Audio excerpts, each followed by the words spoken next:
of course, with me, the effervescent Todd Ayer. Hello, Todd. Hey, how are you? Good. How's it hanging?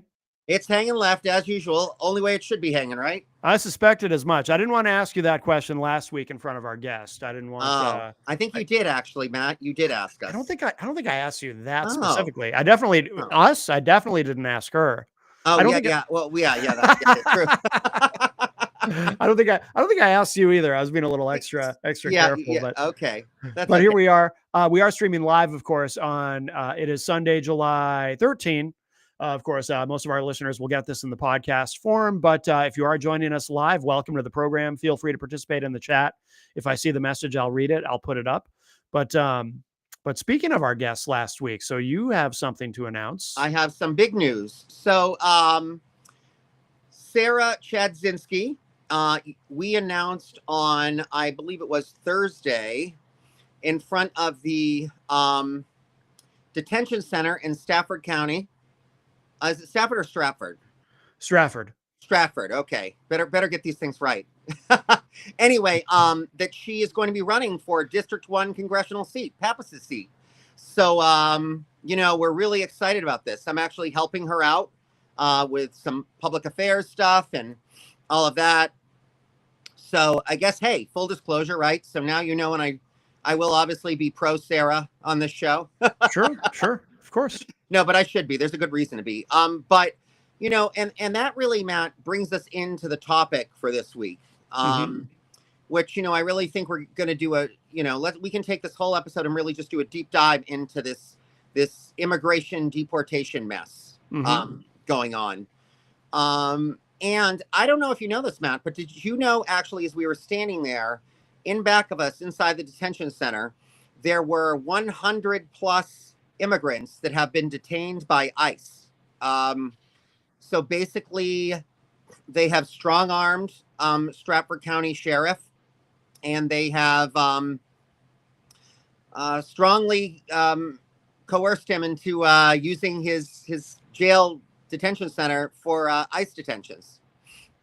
Now, do we know the detainees that are being held there? Are they people who were scooped up in New Hampshire, or are they just being housed there from other places, or do we know? I mean, they're probably not telling us that, right? Not really telling us that. Our indication is yes, scooped up in New England, I would say at least. Tom Holman and Christine Nome, ever since there was that slight by Boston. Well, not even slight. They were outright in your face, we dare you to come. Right. Ironically, he didn't come. Right.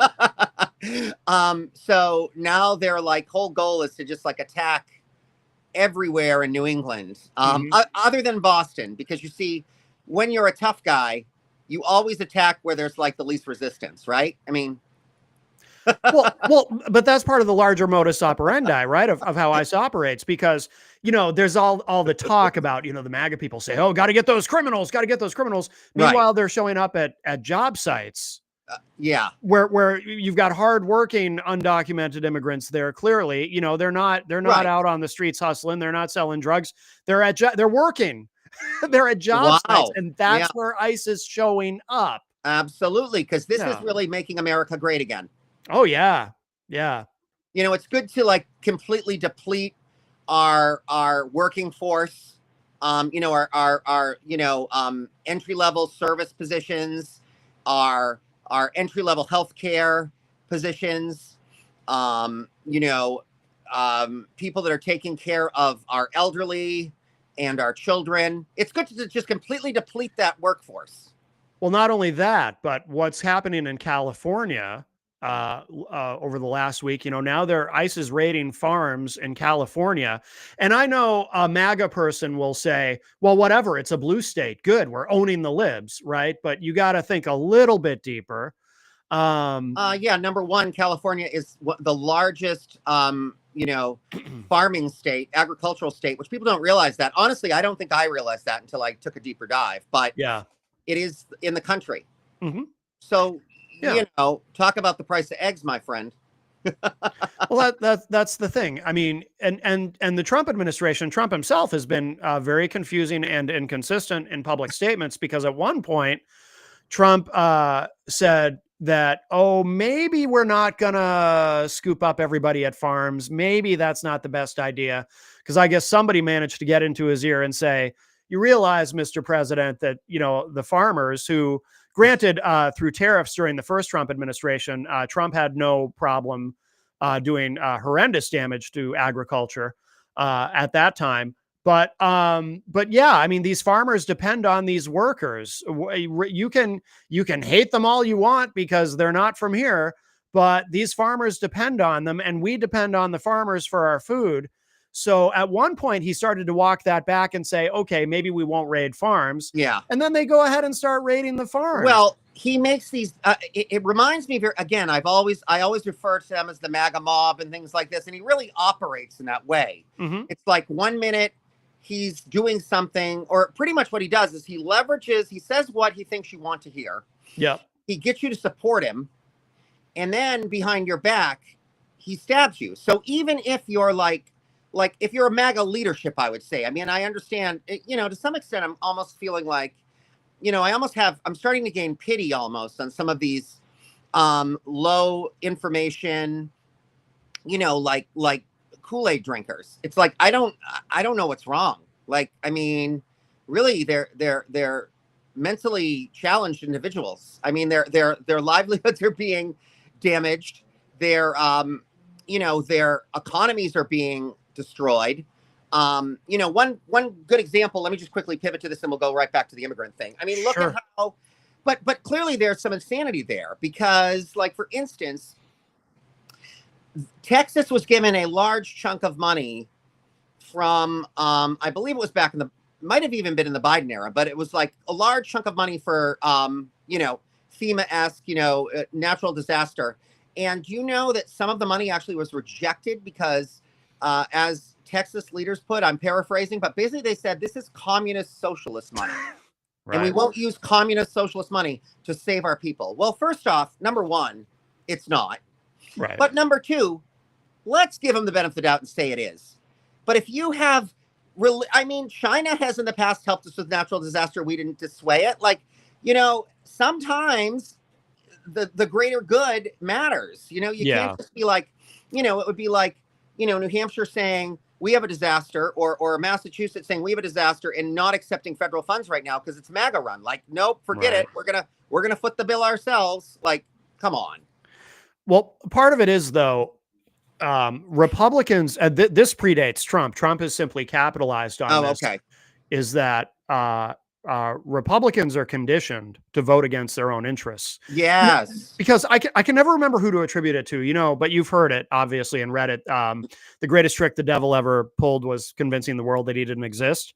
Right. I always say the greatest trick the Republican Party ever pulled was convincing poor white rural Americans that the single best way to help them is to protect the rich at all costs and make sure the rich pay as little as possible in taxes. And Republicans lap that up. Right. And so they're never afraid to vote against themselves. My only problem is I don't understand that, like, to me, like, what's the snow job in there? What's the, where's the curtains being pulled? Like, they're not even, at this point, I don't even feel like the MAGA leadership is even trying to pull, a curtain over their eyes. Like, they literally are just, like, willingly climbing to the edge of a cliff. Yeah, because I think it's because, so like I said, I mean, this has been going on for decades. There's decades of conditioning that Trump has capitalized on. Oh, yeah, that's true. But I think MAGA has taken it to a new level in that, and I'm seeing this on social media now, people pointing this out. It's not, so the people who vote for this stuff, which ultimately hurts them, like, for example, mass deportations of undocumented immigrants is going to drive up Medicaid, Medicare. All of it, yeah. All of this stuff where they're willing to harm themselves. People have started noticing this, pointing out that it's not that they're. I think you've said this before, but yeah, go ahead and say it again. I think it's right. It's more important. Again, I'm not talking about Republicans in a broad sense. Right. I'm talking specifically about the MAGA diehards. Right. It's more important to hurt the people they don't like than it is to help themselves. It's kind of like the people during COVID who. So yeah, you know what? Go ahead and say your thing, and then I have an interesting point. So I came up with this philosophy. Yeah. Here's the thing. I think this stems all the way back, at least with southern states and agricultural states, to the Civil War. So basically, The patriarch that's in charge, the power, the conservative money that is based in these states that has made their money through plantations and all this, and then they pivoted to something else, but basically still kept the same system. And in essence, even still kept a quasi-slavery system by underpaying fruit pickers and underpaying, agricultural workers. They're really, in some ways, still running plantations. So this whole thing fails because it's basically modern feudalism. And the whole thing crashes and burns if any of the workers start to feel like it's not this caste system and they're not sort of like angry at each other. The minute they wake up, even they even have to keep their children in line, because the minute some kid goes to school and gets liberal, or some wife, who really cares about her son, who comes out as gay, lives in a city and comes back to his southern home and starts talking to his mother and starts liberating his mother and his sister, the whole system collapses. Yes. That's why I'm so afraid of all this stuff. That is an excellent insight. I think you're 100% right. I couldn't have said that any better. I think you're absolutely correct on that. But yeah, I think for a lot of MAGA, it's more important, or I often hear, they say this on the Bulwark all the time, the cruelty is the point. So when you're looking at a policy that you say, well, this doesn't make any sense, and they're actually harming themselves, they're okay with harming themselves as long as they can hurt others more, the people they don't like. There's a bright star. There's a bright light here in this darkness. I will tell you that from working directly, especially most recently in the election. I went to it was a very busy week, Matt, let me tell you. Yeah. So I've got some good news. I think that I heard both Nancy Klobuchar, Amy Klobuchar. Wow. I don't know what. Sorry, Amy. I mean, sorry, Nancy. So yeah, sorry, Amy, if you're listening. Wow. I don't know. This is my life today. So she is, they're bringing in all the big Democratic guns to make sure that Brown does not win and that Pappas wins the senatorial seat in New Hampshire. Yeah. And they've got this new philosophy, which I think is really, we practiced it this weekend when we were out, promoting Sarah, and it really worked well.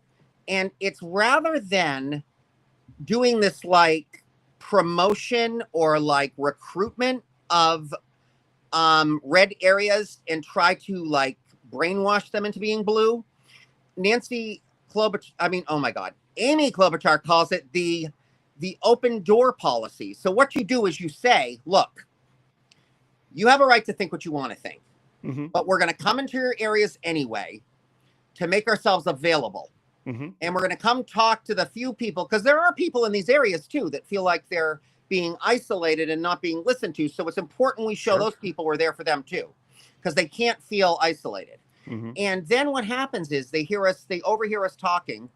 And because we are open to a conversation, it does a lot more than like a big media blitz into these areas trying to like, penetrate the area. Let me tell you, because what they see is, the monster behind the mask is not a monster. So like this whole belief that we were like these scary people that are trying to convince them to like denounce Christianity and become like satanic pagans, is no longer the case. They're like, wow, not only are they not satanic, they're here trying to help us, even though we didn't vote for them, get the social services we need. Like, maybe we should start reconsidering who we're voting for. Right. And it's happening incrementally, but it is happening. And where it's really going to agitate him is what it's doing is it's making the blue states really freaking blue, because they're surrounded by blue, like all of the cosmopolitan areas and all of the areas with business and all that are very blue in all these blue states, right? And this blueness is starting to, unfortunately for the Republicans, seep into the waterways, if you will. And they're starting to see like, wow, even though we've been spitting fire and venom at these people day in and day out, they're not coming in with, we hate you because you're MAGA. They're coming in with, you know what? It's really awful what happened to you. And we're going to yet again. So in this way, I think the olive branch extension with like sort of a caveat that like, here's the olive branch sitting on a table, you're welcome to pick it up if you'd like it, is a great approach in that respect. I think so too. Absolutely. I applaud that. And meeting these people and being available, as you put it. I think that what's good about that, like you said, then they, when they see you in person, they realize, because there's a lot of, I mean, we all know the narratives that go on in the MAGAverse, that Right. we're all blood drinking pedophiles and all that. Right. Eating cats and dogs and Yeah, who knows what. yes, eating cats and dogs, and I think so. I think that's really good. You do have to be a little bit careful with the olive branch, though. You don't want to bend too far. And what Well, I that's why I say we leave it on a table. Yeah, because It's you look a at please come in if you'd like kind of thing. yeah, because I don't know That's if you I don't know if you pay much attention to the Young Turks, Cenk Uygur, but they've been really taking a beating. The Young Turks were really the first big liberal news organization or whatever you want to call them on YouTube. Yep. Back in the day when they started, so wildly successful. But Cenk has taken a lot of shit since the election for being too conciliatory to MAGA and trying a little too hard, because as people point out, it never really goes the other way. Sure. So let me clarify this very, very clearly. Yeah. We also, which I was super proud of Amy and Pappas, both of them, who tend to be a little more center left, but when they're amongst their people, it's great. They say, because this was a fundraiser for Pappas, whatever. They literally said in their speeches, like, look, both of them said, especially Pappas, he goes, look, I've done a great job reaching across the aisle. I've done a great job compromising. He said, where I think I could stand to improve is talking to the progressives. And he said, we need to start approaching this as we are really going for the same thing. We just have maybe a different technique or a different strategy. But if we're really going for the same thing anyway, it's an addition game, not a subtraction game. We need to start seeing each other as allies. Stop talking about these little nuances that make us different. Stop trying to blacklist each other, because P.S. we're doing the fight for MAGA for them. Why would we do that? Right. And I think that's a great point. And instead, just support each other. And, I actually had a great conversation. One of Pappas's staffers came up to me, and it brings it kind of back to both these things. And he said, she said to me, I won't say her name, but she said to me, what do you think? He said he wants to get progressives. How do you think? I know that there's a little bit of distrust amongst progressives, and they kind of seem a little bit as like a turncoat, like, or they're a little hesitant. We'll be polite. Sure. That's more, I think it is. Not quite a turncoat, but hesitant. A little distrust. Yeah. So anyway, I said, it's really simple. I said, there's this misbelief amongst the centrists that most progressives, and I'm talking about, the educated, especially those of us in progressive leadership, that our goal is for them to do what the students are saying, or like even the radical students, like, or the more radical students that are saying things like divest from Israel or whatever. I'm like, yeah, we don't want that. And we don't, or not even that we don't want that or want that. We realize it's not reality. It's not going to happen. But we do want him to stand up and say, in support of ceasefire. I'm like, so if he would stand up and support a ceasefire, and if he would stand up and demonize ICE a little bit more openly, he would have another 20% of a vote for himself. And he'd win. It'd be a slam dunk. Yeah. So that's all he needs to do. Just like on my side, I talk to the people, I talk to the young, the more like the social democrats, all of that kind of thing. And I say to them, look, stop asking for what you're not going to get. You're not going to get a divest from Israel. Right. Okay. So change your messaging, change it to anti-Ben, anti-Netanyahu, change it to pro-human rights, change it to all these things, and then you'll get further. I mean, really, and thankfully for me, it's job security, right? Because my job, I build bridges. I build bridges between these two groups. Yeah. I think it's really important for the left to be able to have these conversations without it spilling over into. So, because I don't think so. I think that everyone should want to and feel free to be able to advocate for whatever it is they want. I think absolutely. I think if there's people on the, we'll call it the progressive left, who want to take these positions that maybe to centrists seem a little extreme, fine, and voice your opinions. Right. But centrists need to be able to receive that information without getting defensive. Yep. But also the people who are on the progressive left need to, I don't want to tell them what they need to do, but I think in, you always have to I'm on the progressive left, so I do tell them what they need to do. I mean, in a polite way. It's just like, you know what, Matt, I equate it as success, right?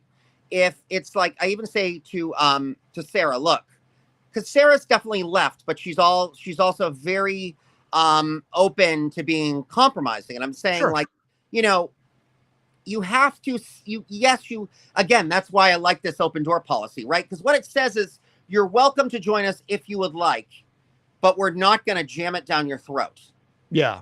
And we're also not going to step away from our own convictions, meaning you can join us, but on our terms. You're not going to join us and dictate a complete swing, a complete 180. It's not going to happen. Yeah. Like But that's not. But it should be a big tent, right? Or at least, or at least an open one, because that's something you never hear anymore. We used to hear about, 20 years ago, 25 years ago, we would hear about on both sides too. We would hear about, we want to be a big tent. We want to be a big tent party. We want, people to feel like, well, they can come in, and even if they agree even if they disagree with us on 20% of the issues, if they're with us the other 80%, that's a good number. You're welcome in the tent. Right. But you don't hear that anymore. And it's even worse on the right, because on the right, it's, well, you're either MAGA or even if you have one of the most conservative voting records in Congress, if you're not MAGA, we're going to cast you out. That's what they did to Liz Cheney, for example. So it's even worse on the right. But I think great. It serves us, because that means, again, it's that open door policy. So again, I think, certainly let in the Adams and let in the Liz Cheneys and let these people in. Absolutely. But I don't think we should go and recruit them. That's the difference. Because I agree. I think the optics need to be that they came to us, not that we are asking them to support us. And there is a big difference. This is a little bit of a tangent, but I'm sorry. No. I mean, what I'm about to ask you is a tangent. Okay. No, I think we're on a great path, but this might be a slight tangent, but it relates to what you were saying, which is why I want to get your opinion on this. Yep. Do you think it was a mistake, because opinions vary on this widely? Do you think it was a mistake during the 2024 campaign for Kamala Harris to have Liz Cheney at some of those campaign events as a way of saying, look, here's this conservative who believes in democracy and is here with me? Because some people think that was actually a mistake, and that might have driven down turnout on the left. Okay, so no, I don't, but I do think that it should have been more strategic. I don't think it's, so here's the thing. I agree. You don't deny things. Like in my world, when I'm advising clients, I don't tell them to lie or deny things about themselves. I just tell them to choose to emphasize things that fit the audience. Yeah. That's all it is. It's not a lie. Like all of us, if we were to tell our entire comprehensive stories, right? First off, if I told my comprehensive story, we'd be here a year. Second off, like, it's not all pertinent to everybody. Right. So there's nothing wrong with targeting your communication and the narrative to the audience you're speaking to. I mean, people have been doing this since the beginning of time. So I don't know why Democrats suddenly felt like this is like they're guilty of being, less truthful or non-inclusive by doing targeted communications. I mean, if that's one thing we can learn from MAGA, it's that. They are great at their communication. Now, with MAGA, they were able to create a cult mentality. I don't think that's how we are going to win. I really don't. Frankly, sorry, MAGA, but our crowd's a little bit more intelligent. So you can't, it's going to take a lot longer to create a cult. And frankly, I don't want to. I want people that support both Sarah and other candidates that I support because they believe in them.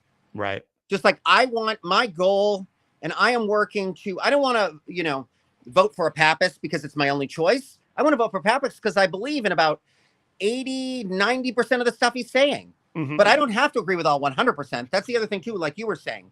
You can still be genuinely supportive of someone. I mean, who the heck do you agree with 100% of anyway, and anywhere in your life? Unfortunately, and I think social media has played a role in this, and I'm not. Oh, for sure.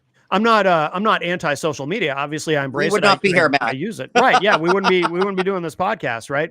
We probably wouldn't even know each other for all we know. Then we'd be MAGA. We'd be voting against their interests. That's right. No, so I'm not anti-social media, but I do understand that, there might be certainly some negative effects to it. And I think one of the negative effects is peer pressure. Yep. And peer pressure is not something that ends when you're a kid. Obviously, it does carry into adulthood. Some people like to say high school never really ends, which I think is true in a lot of ways. But I think on social media, especially, and this is on both sides. Yep. Both the left sure. and the right are guilty of this. If you say anything, if you have established yourself and your online identity is firmly on one side or the other, if you say anything where you say, maybe, actually, I think the other side kind of has a point on this issue. I think they might be right on this. Yep. Like I said last week, like I'm sure, remember what I said last week about how with car inspections, I actually Yep. agree with Republicans on that. Oh, I don't, but okay. I know you don't. Yeah, you and I disagree on that. And Sarah agreed with you and disagrees with. So I was outnumbered, but that's fine. But I'm sure there's people who saw that, right? Right. Who now who judge me and say, "Oh, Matt claims he's a Democrat. He's not a Democrat. What did you hear what he said?" I mean, I'm just using that as an example. No, but that's such a small thing. It's like when we went to a meeting at it was in Londonderry, which is her district, and they do a Londonderry Wyndham joint meeting. Yeah. And we were I said a very, very progressive thing. Very, very progressive, but not how they want me to say it. Okay. I said, so they were talking about, everyone was talking about, property taxes and all this stuff. And I said to them, I have a question for you. I said, how is it? I said, well, actually I started off this way. I said, this is one area that older people can learn from younger people, because your Zoomers, even your young Gen Xers, I said, your young Gen Xers on down, accept the fact that we need taxes to support our services and our social services and things of this nature. Yeah. Which is why we're okay with living in big cities that are taxed, because we understand, but there are services for it, right? Like your trash is picked up, you get clean water when you turn on a faucet, your electricity is all of it. It's all guaranteed. Ambulances for the most part arrive on time. Yeah. Fires are put out on time. And these are not conveniences. These are necessities. Right. Correct. Yeah. And P.S. there's multiple different levels of housing in these big metropolitan areas. So if our problem in New Hampshire and other more rural and suburban areas is a housing thing, then we have to adjust our thought process on housing. Mm-hmm. So we talked about things such as, we can sit and talk about how the feds are cutting this, the feds are cutting that, all this stuff, but we have to find resources for now. Yeah. So let's go outside and talk to NGOs. Let's go outside and talk to nonprofits. There's resources out there to help us at least weather this storm for temporary relief. Before we get back control of this country. There are safety nets out there. They're just not federal safety nets. Right. So, and the other thing I said is, it's almost bordering, be careful, because it's teetering in that same free stater world. Like, if I said, if you don't have services, I spelled it out. I'm like, if you don't have services and you just want to keep on reducing taxes, you're an aging population. How do you expect New Hampshire to continue to grow? That's a really good point. Why would a young person like myself, and even younger people who can go somewhere where there is affordable housing, struggle to live somewhere to have to pay out of pocket for everything? Really good point. Yeah. I'm like, we would rather pay one price, pay taxes, and not have to worry about the rest of it. Yeah. And there's evidence too to support that their idea of, people who think that we shouldn't have taxes and everybody should just be on their own. If you look at Kansas, when Sam Brownback was governor of Kansas, they tried that there. They tried the libertarian utopia thing. Todd just disappeared. But I'm sure he'll be right back. Something with his phone or tablet. But, here we go. Let me add Todd back to the stream here. Yeah. Hey, Todd, welcome back. I don't know if you could hear what I was saying, but but they tried this in Kansas. They tried the whole Libya, the whole libertarian utopia. We're tongue-tied today, Matt. We're tongue-tied. Maybe they did this in Libya too under Gaddafi. I don't know. Yeah, who knows? But they just reduced taxes down almost nothing because, supply siders claim the lower taxes are, the more it stimulates growth. So you end up increasing, we all know it's bullshit. They even know it's bullshit. They just say it to say it, but because it sells. But they tried that in Kansas and they they said, all right, we'll take it to the furthest possible extreme. So they lowered taxes as low as they possibly could, and everything went to shit. Right. And the garbage isn't getting picked up. Right. And traffic lights are breaking and not getting fixed, and everything fell apart. Yeah, and Sam Brownback did not win re-election either. Then we're in an apocalyptic society. I mean, thank you very much. I don't want that. Oh yeah, exactly. Yes, that's not democracy. That's anarchy. So yeah, exactly. So, but but I think so. And actually, it was interesting because then one of a state rep actually came up to me and said, "So do you think I should really like start trying to figure out how to like get this in the conversations?" I'm like, yeah, slowly. Yeah. I'm like, I would present it with the benefits first. Yes. And then underneath, you just talk about how, well, there has to be a way to pay for these benefits. Like, get people excited about the benefits. Right. Yeah, exactly. I think that's an excellent strategy. So anyway, and the other thing that was very interesting, my coworker, Jason, he said there's this like misperception amongst the baby boomers and some of the more conservative Gen Xers and what have you, and older people, that the lifestyle that the Zoomers and the other people are trying to achieve is the same as what they wanted to achieve. But the reality is they're okay with multifamily homes. They're okay with smaller condos. They're okay with, even in the beginning, they're okay with dormitory style living, where they have like their bedroom and their bathroom, but they share some common living space. All of these are not, they may be far-fetched to like the boomers and stuff like that, because God forbid it's that S word, socialism. Right. But they're okay with it. As a matter of fact, they embrace it because they like community. They like these things. And so that was what Jason was saying. It's like he presented that. He's like, why not build these style type things? Like WeWorks was a crash and burn, but something like a WeWorks. Yeah. By the way, too, you mentioned that word again, socialism. This is something where, I complain about Democrats not being able to message. I don't know why Democrats don't talk more about how socialism and capitalism are interdependent, because this is another thing where we've really kind of let the right create the narrative here, because, you can go on YouTube and find these smart ass young conservative podcasters do these man on the street interviews where they'll go up to people and say, do you want capitalism or do you want socialism? Which do you think we should have? And of course, these conversations without any background though, or facts, of course. Right. And I think that Democrats need to, instead of letting that be the narrative, Democrats need to do a better job of saying, by the way, when Republicans talk about this choice between socialism and capitalism, it's a false choice. Right. That we already have both. We've always had both. We always will have both. It's called a social program, social services. It's not called socialism. So that's fine. Let's not call it socialism. But the two depend on each other. They do. You can't have one without the other. Capitalism can't flourish without a social system. And infrastructure, right? You can. It's called authoritarianism. Well, sure, but the kind of capitalism that we're used to enjoying in this country, free markets, they won't be free. You can't, and of course you can't have socialism without capitalism, because you have to be generating those tax dollars. Well, so plus, the two are interdependent. Plus, it's not human nature to want to just work and work and work and only get like a very small piece of the pie or whatever. So like it makes well, I guess it's more communism, but like pure communism won't work. And also, frankly, and this previous election shows it. Unfortunately, we cannot trust that humans at this point anyway are selfless enough for any type of like. So that's also the thing. People need to not worry about this, because no one with any brains is going to suggest that this country can begin to like function as a communist socialist country, like in its purest form. Give me a break. Right.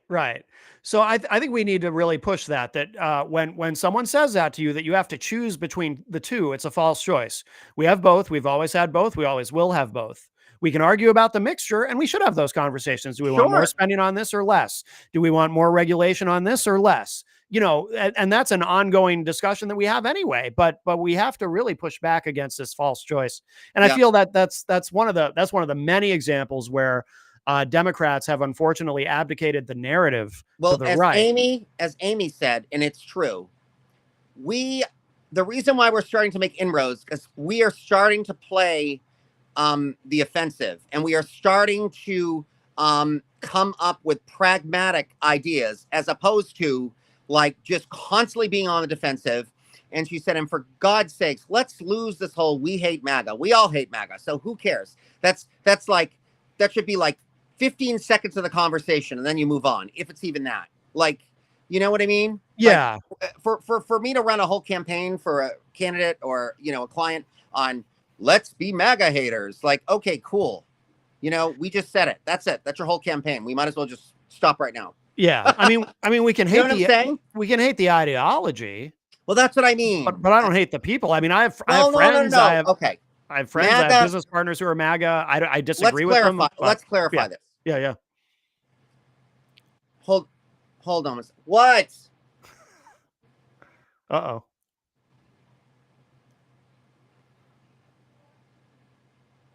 Hold on 1 second. Oh, God. Uh-oh.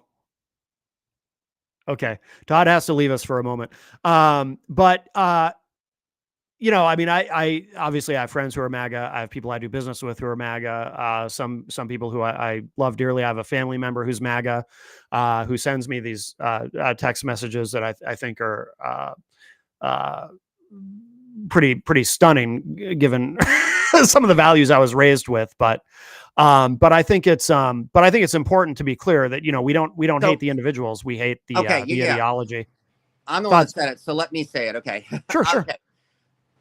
When the insiders talk about hating MAGA, yeah, the MAGA term is referred to as like the leadership of the movement. Yes. So, and the people that are the thought police and all of that sort of thing, and also the ideology. Yeah. So, and to your point too, that's also why the I hate MAGA thing is not a great campaign thing, because yes, obviously what's going to happen is anyone that voted for him is automatically going to assume we are grouping them in that group. And then we're not. Right. But I get it. Right. Yeah. Because you don't want to, you certainly don't want to project. I mean, if you're trying to win people over, right? If you're trying to win hearts and minds, as we like to say, you want to, you always want to be welcoming in that sense, right? So obviously if you're making people think that you hate them or you're not interested in any of their concerns and any of that, then it's very hard to win them over. So but I agree. Yeah, and I think that's a good clarification, Todd. You know, we're talking about the leadership. Just like I feel like I have to say something quickly. We can get back to ICE too. I don't know. I got us off on this tangent. This is my fault. That's okay. I think it's a great discussion. Todd the tangent man. Anyway, I have rethought my feelings on actually both on Iran. Okay. And I just want it publicly known that I do not support it. Okay. The bombing of Iran. Yeah.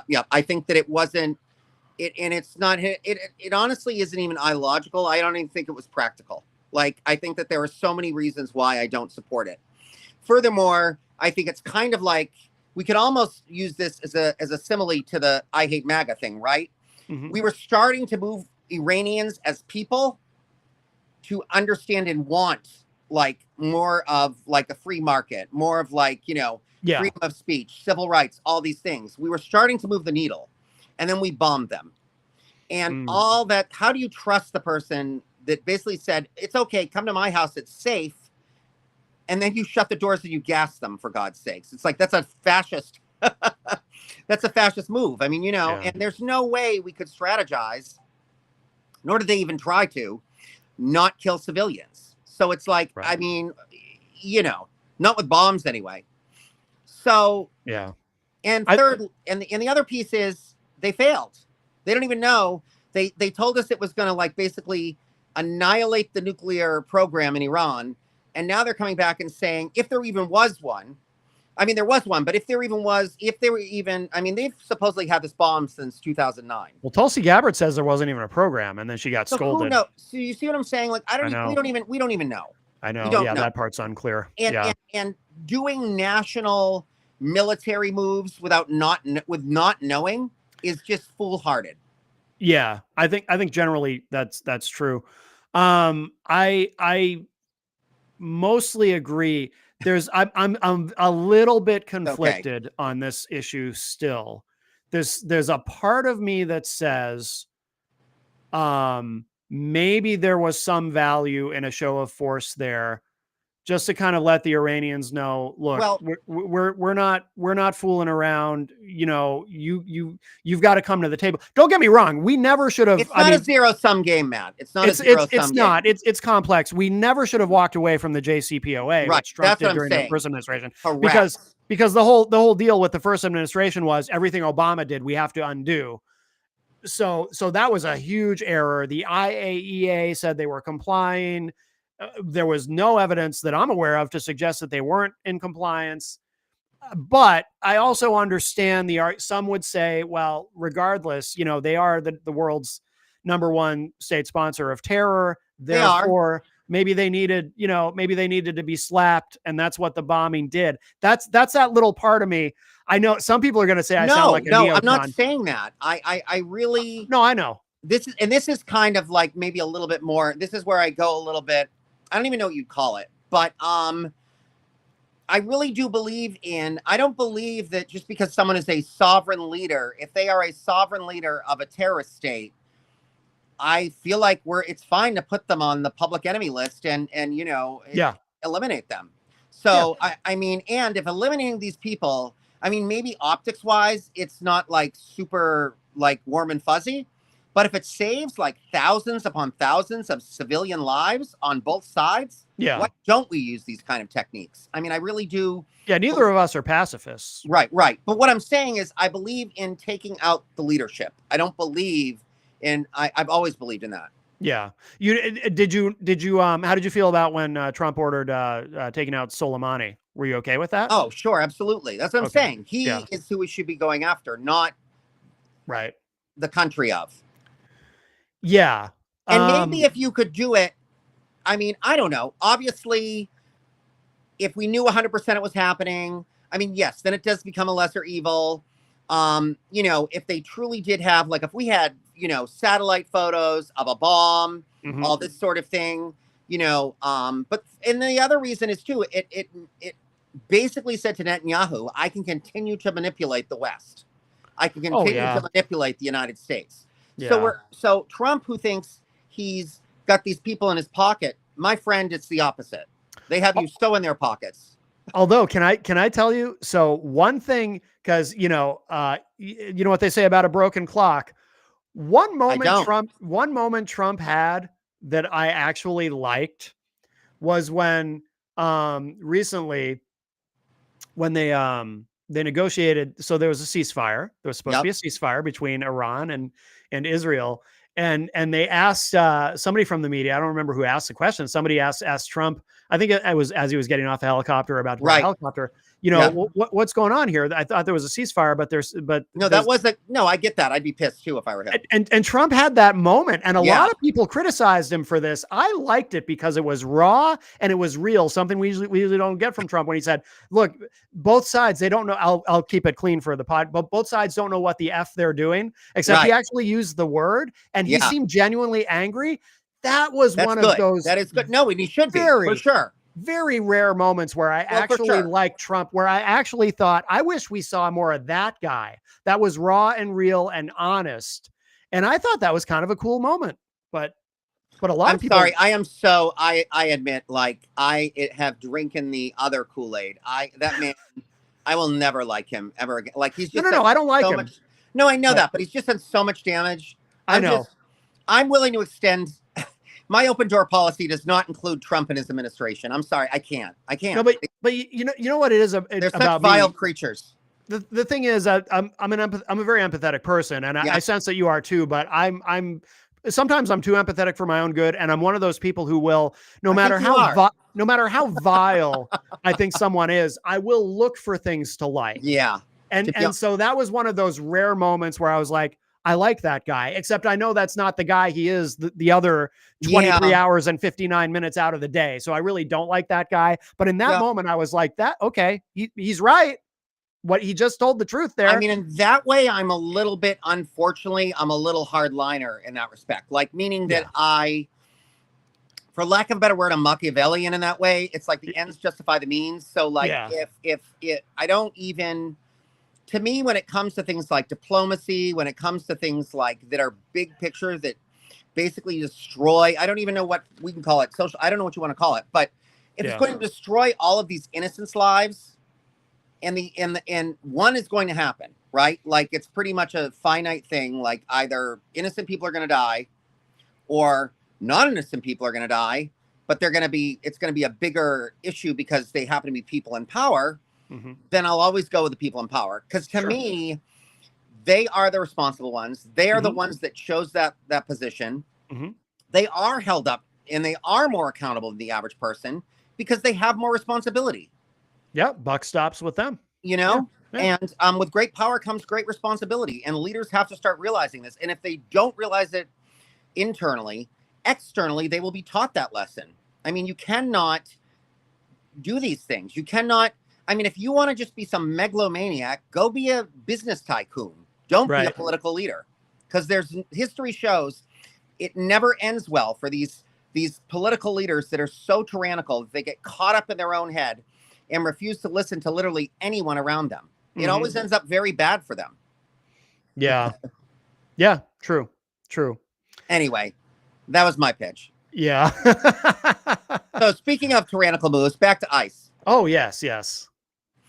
The men in the masks. Yeah. So talking about California, I'm interested to hear what you said, but I don't know. I actually have maybe I should, can I share this? I don't know. Maybe I can share it. I took a picture of literally, it reminded me of when they're looking for a kidnapped child. Yeah. And so they had this line of ICE agents, of course, all in their balaclavas, and all their faces. So looking like what they're really trying to do is like, take out a national terrorist, followed by members of the National Guard, literally sweeping this park like a snowmobile. I mean, like a plow, like is going through, like they're going to just, take out whatever is in their way, just sweeping it. Yeah. And come to find out, and because I guess this park was, quote unquote, they were given a tip that this is like a known hangout of the, illicit, evil, bad immigrants. There's drug trading going on here. And this is like, this is danger central. This is ground zero. Okay. Instead, they stumble across a summer camp. And they, of course, wreak havoc. These kids are screaming. The teachers are screaming. They don't know, because it looks like one of these movies where suddenly people are just kind of having just trying to go about their day. And now you've got these armed troopers swooping into your park. I mean, you can imagine the mayhem it would cause. Oh, yeah. Jesus. Did they end up arresting anybody? Did they take anybody out, or did they just? I don't believe so. I think it was very much a wasted source of resources. Yeah. I mean, just to be clear, because I get text messages from a family member about this, and he comments too on social media, about how they complaining that we never, that on the show we never make a distinction between criminals and like, in other words, kind of the narrative that anyone who is an undocumented immigrant is a criminal, which I absolutely reject. I don't agree with that. I mean, I'm all for, if you've got a dangerous criminal in your midst who you can grab and deport, great, get them out of here. I'm fine with that. But I'm fine with deporting Americans that are dangerous criminals if you want. Sure. But I don't want them here. But showing up at job sites and just sweeping people up and actively trying to change the laws and ignore the laws in some cases. Yeah. But also trying to change law or doing away with birthright citizenship just so you can start deporting more people. That stuff I absolutely object to that. And I also think that, for decades and decades and decades, this country we play this game where, look, our economy depends on these people.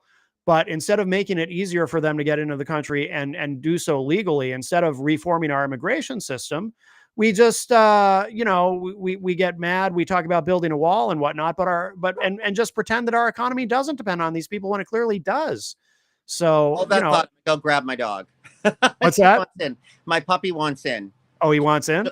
She'll just bark until I get her. So I have to go get her. I'll be right back. Oh, okay. Yeah, go ahead. But yeah, so I mean, I hope the dog is going to be entering the room legally. But you know, we play this game where we've just sort of tacitly looked the other way to a large extent. And you know, I mean, if you really, if I would say this, if Republicans were really serious about stopping illegal immigration, you know, they would go after the not the workers. Instead of going after the workers, you know, they would go after the employers, Right. and make it so that it was very difficult and very costly to hire undocumented immigrants. Why Right. have all these We've, we've decades? we've tried this with sex crimes too. You know what I mean? And even in the drug war, how many Sure. times they go after the users and they don't go after the cartels? I mean, this is Yes, like exactly. and it's such a band-aid fix, and it's a band-aid fix for this gaping wound that's Yeah. festering. You know, But it's all a show because they that's know. true too. It's not even a fix. Republicans know, I mean, Republicans in leadership, they know the economic effect of actually going after the employers. I mean, there's been a little bit I mean, in but look that. at the crap they pull. Look at like, with the big ugly bill. Look at the crap like, hey, all of these things are to pertain except to Alaska because we need Of course. Murkowski's vote. So we're gonna like make up. I mean, is that even? What is that? That's not even like the system. It's not even I don't even know how that's legal. It's politics. Let's just like change things. It's politics as usual. It's politics as usual, really, though, because I mean that always happens. Does it? Okay. I think so. I mean, in this case, it was a little more obvious, but you know, these senators, that's what I mean. Like just that blatant. That's why these bills end up so stuffed with different carve outs. And, you know, this senator, you got to talk him into voting for it. So you're going to give him a little something in that. And this other senator is going to get a little something for their state in that. I mean, that goes on all the time, but. Oh, no, I knew that. But I mean, to me, it just seems crazy. Like a blatant, like, like, oh, I don't know. It just seems so just like underhanded and just so like. Yeah. And she got really mad too, Murkowski, when she was confronted by that reporter. Did you see that? A reporter asked her a question about selling out the country, just for what was best for her own state. And Murkowski just kind of stared at the guy for like an uncomfortable 15 seconds, just glaring at him before she finally answered the question. Right. I mean, whatever happened to being accountable for your actions? I mean, you do things, then be prepared for the consequences. Right. Well, they don't like that. Politicians don't like that. I mean, not to mention it's completely captured now. You literally can do nothing without people knowing it. So make sure when you make a decision, you're okay with people finding out. Right. Just like, hey, stop. Oh, that's okay. That's okay. Should we? It is almost. I know you've got a call coming up in a few minutes. Should we start to wrap this one up? Why? Because my dog won't shut up. Twiggy, stop. I mean, I guess I wanted to hear though about the Twiggy. Stop. Hold on. Okay. Oh boy. Oh, that is a cute dog though. The dog is adorable. Hard to get upset with a dog that cute, or any dog. All right, really. So I think she'll eventually stop. I hope. But anyway, okay. I do want to hear about the ice farm. Oh well, yeah, they're showing up. Like I was saying earlier, they're showing up at farms in California. Okay. I thought there was a particular story. And the immediate effect of this is that now, so the crops at these farms are just rotting. Oh yeah, I did. And again, I know, a lot of MAGA people, they're like, oh, look at this. This is great. Getting those illegals. And it's like, yeah, this is going to drive up. This is going to cause inflation. It's going to drive up food prices. But it goes back to what I was saying earlier. To a lot of MAGA, it's more important. The cruelty is the point. It's more important to hurt the people that they don't like because they're hurting. Because hurt people really thought about it, they realize that they are really just as expendable and disposable to the conservative money groups, the Kochs of the world and the who else? Like the Millers, the Stephen Millers of 2025. Yeah. Peter Thiels. These people don't care. They see them as like bugs. Oh yeah, of course. Like just things they can squish. And they want to use them till they're basically all dried up husks and then throw them away. That's literally what they want to do. So I think some of them, it's probably fear-based, like out of like, or anxiety, like, oh my God. So at least if we remain relevant, at least if we're willing to do their dirty work, Mhm. they'll keep us around, especially if they're conspiracists and think there's like, this like fascist, white Christian nation that they're trying to build. So like, Yep. if you're like low end of the totem pole, I mean, I kind of get it. Like, right? You don't want to be, if they really think it's going to happen and it's going to succeed, they probably want to make sure they've got at least a slot where they stay living. Right. And they know they can't come to our side because they've shot us in the foot far too much. So like, I mean, Right. well, at least they think they can. I mean, within reason, some of them probably could, is the Of irony. course. Of course. But they're assuming they can't. Yeah. So they're assuming that, that we'll shoot them at the gate.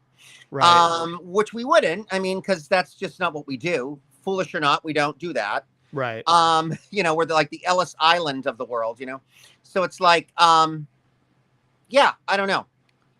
It's interesting. Yeah. We live in very interesting times.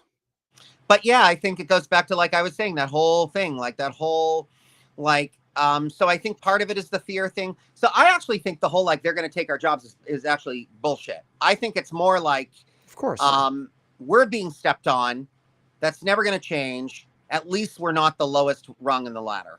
Mhm. I really, and unfortunately, when you do that to people, when you take away hope, and I think a lot of them probably have lost hope.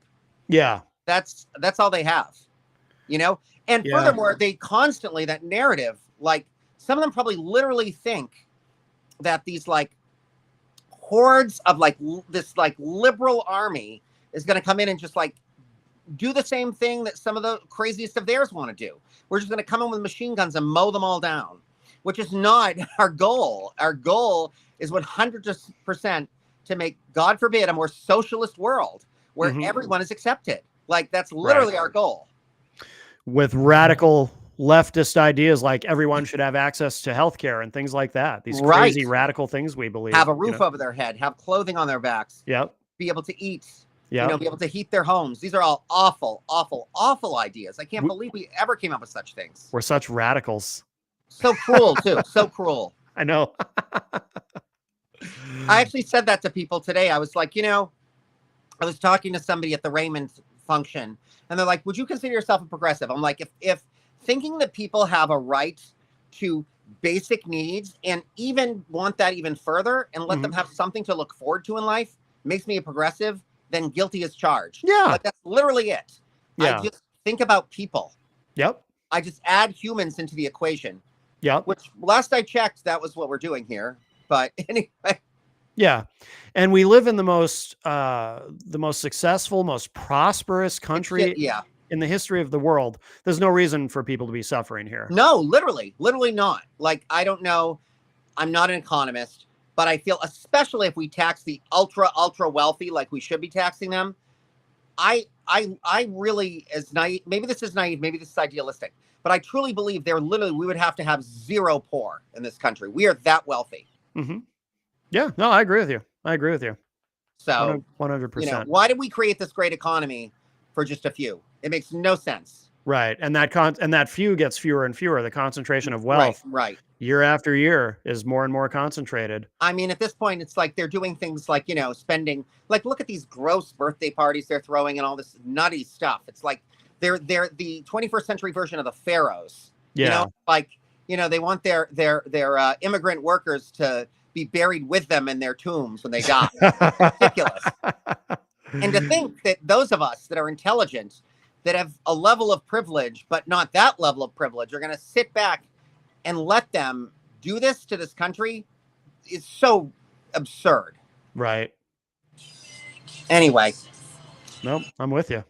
All right. Well, it's getting to be that time. I think you got a call, right? And yeah, it's about 3:30 now. So yep. So we'll wrap this one up, and I look forward to getting this online. I think this was really good. It really was. I don't know. I hope our audience feels this way too, Matt, but like our flow is just getting so great. Oh yeah. Even like the way that we chat, like we know when each other are going to pause, and like, it's really becoming a great dialogue and a great conversation. Oh, I agree. We step on each other a little bit, but that's going to happen when you have two people with a lot to say. And that's okay, because that happens in normal everyday conversation anyway, right? So it's fine. Yeah. Absolutely. All right. Well, Todd, thank you so much, my friend. This has been episode 6 of Hanging Left. And if you want to learn more about me and everything I'm up to, you can go to mattconnerton.com. And for people who want to learn more about you, Todd, where should they go? They can certainly, now they can go to Sarah C for 603. Oh, I'm yes. actually helping, .com. I'm basically like her, the man behind the curtain, so to speak, helping craft her messaging, help her with all that stuff. Yeah. Along with some other great people. Certainly the Matt Connarton, all that stuff links to me as well, because that's where Hanging Left is in the YouTube channel, and all of that. So yeah. And we're on all the podcast platforms Yep, too. all the podcast platforms. Wherever you get your favorite eventually podcast. get on Substack. So oh yes. yeah, that's our next goal. We actually are. We do have the show on there, but I need to update it. But yeah. Okay, no worries. People can find it there too. All right. Very good. All right. Thanks everybody. Episode 6 in the